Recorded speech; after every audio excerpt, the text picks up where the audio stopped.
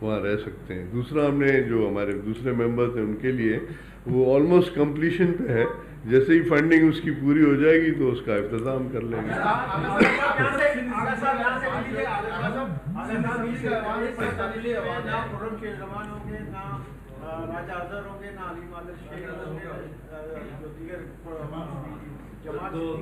جمال ہوگا فردوس شمیم نقوی نہیں ہوں گے. کہاں گئے یہ لوگ؟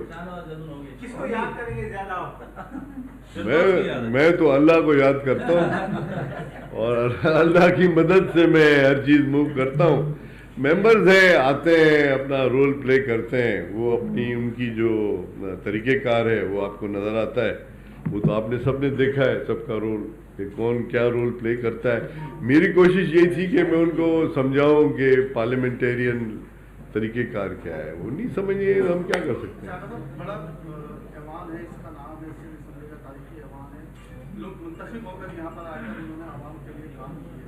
لیکن 2018 کے بعد منتخب کے بجائے ایک سلیکٹڈ کا لفظ ایجاد ہوا اور سلیکٹڈ لوگوں کے ساتھ ایوان میں گئے. اس بار بھی جو الیکشن ہوئے اس میں بھی یہ لفظ بہت زیادہ ہے کہ لوگ منتخب نہیں سلیکٹ ہو کے ایوانوں میں جا رہے ہیں. تو ان کے لیے آپ کیا کہیں گے کہ منتخب؟ اب مجھے تو نہیں پتا الیکشن کمیشن نے کس کو سلیکٹ کیا ہے. ہم تو پوری الیکشن کر کے آ رہے ہیں. پورے ووٹرز کے ساتھ ہم نے بیٹھ کے 2 مہینہ ہم نے بھاگ دوڑ کی ہے. اب کوئی سلیکٹڈ ہوگا تو گاڈ نوز. مجھے اس کے بارے میں کچھ پتہ نہیں جی. کس کو دیکھ رہے ہیں نیا اسپیکر اور نیا وزیر اعظم؟ کیا آپ تیسری مرتبہ وہ جس دن اجلاس ہوگا نا آپ کو پتہ چل جائے گا. نیب کا ادارہ جو ہے سیاستدان اکثر یہ کہتے ہیں کہ ان کو ہراساں کرنے کے لیے توڑ جوڑ کرنے کے لیے استعمال کیا جاتا ہے. تو اب اس وقت جو حکومت سے آپ قانون سازی حکومت میں کریں گے اس کے خلاف اس کو ختم کرنے کے لیے؟ وہ فیڈرل گورنمنٹ کا ادارہ ہے. فیڈرل گورنمنٹ ہی اس کے اوپر کچھ کہہ سکتی ہے. پروونشل ہمارے یہاں تو ویسے ہی anti corruption and different departments ہیں جو ان چیزوں کو کنسیڈر کرتے ہیں. اور یہاں پہ بیسیکلی جو صوبائی سطح پہ جو ہوتا ہے اس کے حوالے کرنا چاہیے تاکہ وہ اس کو دیکھیں اور اس کے اوپر ایکشن لیں. کیونکہ یہ کنٹروورشل جو ادارے